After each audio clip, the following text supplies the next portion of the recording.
नमस्कार. श्री स्वामी समर्थ. मी सौ देवयानी भालचंद्र पाटील आपणा सर्व दर्शक श्रोत्यांचे यशवंत उवाच ह्या आमच्या चॅनलमध्ये मनापासून हार्दिक स्वागत करते. दिगंबर बाबा तथा श्री स्वामी समर्थ काटवनातून येऊन दामाजी पंत यांच्या समाधीजवळ येऊन बसले तेव्हा मंगळवेढ्यातील कृष्णभट कापसीकर तेथे आले व त्यांना आपल्या घरी येण्याचा हट्ट करू लागले. तेव्हा श्री स्वामी समर्थांनी त्यांच्या घरी काय लीला केली तेच आज आपण आजच्या भागातून बघणार आहोत. तरी आजचा भाग आपण सर्वांनी संपूर्ण बघावा ही नम्र विनंती करते. धन्यवाद. त्या काळी संत पदास पोचलेल्या बाळकृष्ण बाबांची महती मंगळवेढा आणि मंगळवेढ्याच्या परिसरामध्ये सर्वांनाच माहिती होती. सर्वांना बाळकृष्ण बाबा हे अतिशय वंदनीय आणि प्रातस्मरणीय असे होते. ह्या बाळकृष्ण बाबांनी काटवनामध्ये वास्तव्यास असलेल्या दिगंबर बाबांची महती, त्यांच्यामध्ये असलेलं साक्षात्कारित्व आणि दैवीपणा हा मंगळवेढ्यातील ग्रामस्थांना आणि आजूबाजूच्या परिसरातील लोकांना अतिशय चांगल्या तऱ्हेनं समजावून सांगितलेला होता. दिगंबर बाबा अधूनमधून काटवनातून मंगळवेढे ग्रामी येत असत आणि मंगळवेढ्यातील दामाजी पंतांच्या समाधीजवळ ते शांत चित्त बसून राहत असत.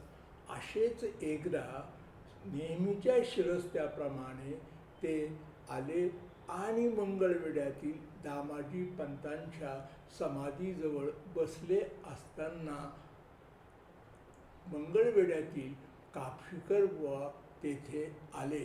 कापशीकरांनी ज्या वेळेला दिगंबर बाबांचं ते तेजपुंज रूप पाहिलं त्यावेळेला कापशीकरांच्या मनामध्ये एक प्रकारचा दैवी भाव दाटून आला आणि हे तेजपुंज पुरुष कुणीतरी महान साधू किंवा दैवी पुरुष असावे असे त्यांना वाटले आणि त्यांनी त्यांच्या पायावर अक्षरशः लोटांगण घातले, पुन्हा पुन्हा नमस्कार केला. त्यावेळेला दिगंबर बाबा कापशीकराकडे प्रसन्न मुद्रेने पाहत होते. नंतर कापशीकरांनी मात्र अतिशय विनम्रपणाने दिगंबर बाबांना त्यांच्या घरी येण्याच्याबद्दल विनंती केली. महाराज, आपण माझ्या गरिबाच्या घरी जर आला तर मला आणि माझ्या कुटुंबियांना निश्चितपणे खूप आनंद होईल. त्याचे ते आर्जवी आणि अतिशय अंतःकरणपूर्वक असे विनंती वजा आर्जव ऐकून दिगंबर बाबा त्याच्यावर प्रसन्न झाले आणि हाताने तथास्तु म्हणजे होकारार्थी दर्शक अशी बाण हलवली. कृष्णभटाच्या विनंतीनुसार दिगंबर बाबा कृष्णभटाबरोबर कापशीकरांच्या घरी येण्यास निघतात. त्याच वेळेला दिगंबर बाबांची चाल ही अतिशय झपझप असल्यामुळे कापशीकर घरी येऊन पोहोचण्यापूर्वीच दिगंबर बाबा हे कापशीकरांच्या घरी येऊन बसलेले असतात आणि अतिशय शांत आणि प्रसन्न चित्ताने ते कापशीकरांच्या ओटीवर विराजमान झालेले असतात. त्यावेळेला कृष्णपंत कापशीकरांच्या मनात विचार येतो की आपल्या घरी आजपर्यंत दिगंबर बाबा यापूर्वी कधीही आलेले नव्हते. आपण त्यांना आपल्या घराचा पत्ताही सांगितला नव्हता, तरीही दिगंबर बाबा येथे आले याचे अतिशय आश्चर्य त्यांना वाटले आणि दिगंबर बाबांमध्ये दैवी सामर्थ्य निश्चित आहे अशा तऱ्हेची जाणीव कापशीकरांना झाली आणि त्यामुळे कापशीकर अतिशय आनंदित झाले. त्यांच्या मनामध्ये भावभक्ती उचंबळून आली आणि ते दिगंबर बाबांच्या पायावर लोटांगण घेऊ लागले, पुन्हा पुन्हा त्यांना वंदन करू लागले. कृष्ण भट कापशीकर घरी येण्या अगोदरच दिगंबर बाबा हे कापशीकरांच्या घराच्या ओट्यावर विराजमान झालेले असतात. आपल्या घरी कुणीतरी आलेले आहे याची चाहूल कापशीकरांच्या पत्नी सौभाग्यवती गीताबाई यांना लागते आणि त्या मोठ्या उत्सुकतेनं आणि लगबगीने घराच्या बाहेर ओटीवर येतात. त्याच दरम्यान कृष्णकांत कापशीकर हे सुद्धा तेथे आलेले असतात. तेव्हा कापशीकर हे पत्नीला दिगंबर बाबांबाबत सांगतात की हे महान सत्पुरुष आहे, अवतारी दैवी पुरुष आहे असे सांगतात आणि त्याच वेळेला दोघेही दिगंबर बाबांच्या पाया पडतात आणि मोठ्या सन्मानाने ते त्यांना घरात घेऊन जातात आणि दिगंबर बाबांना आसनस्थ व्हायची विनंती करतात. त्यांचे चरण गीताबाई धुतात आणि आपल्या पदराने ते पुसतात. ते दोघेही पती पत्नी दिगंबर बाबांच्या दर्शनाने कृतकृत्य झालेले असतात. सर्व साक्षी दिगंबर बाबांना कृष्ण भट कापशीकर आणि त्याच्या घरातील एकंदर सर्व परिस्थितीची जाणीव झालेली असते. त्यावेळेला ते सांगतात, अगं आम्हाला दुधातील दशम्या करून तरी वाढ.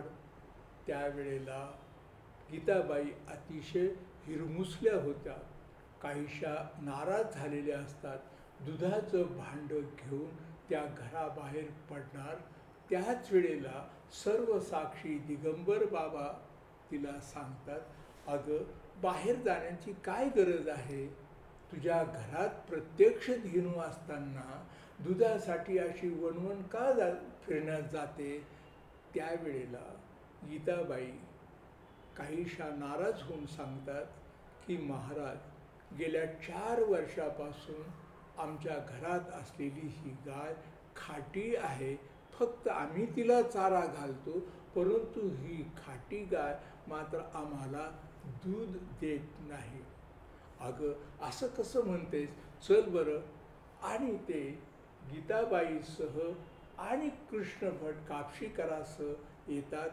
त्याच वेळेला दिगंबर बाबा त्या गायीवरनं अतिशय प्रेमाने हात फिरवतात आणि प्रेमाने तिला थोपटतात आणि म्हणतात, अगं कपिला, ह्या कृष्ण भटाला दूध का बरे देत नाहीस? आणि पुन्हा एकदा ते त्या कपिला गाईला थोपटतात आणि सांगतात, जा बरं घरातून भांडं घेऊन ये. आणि त्याच वेळेला कृष्ण भट कपिला गाईच्या आचळाला हात लावतो.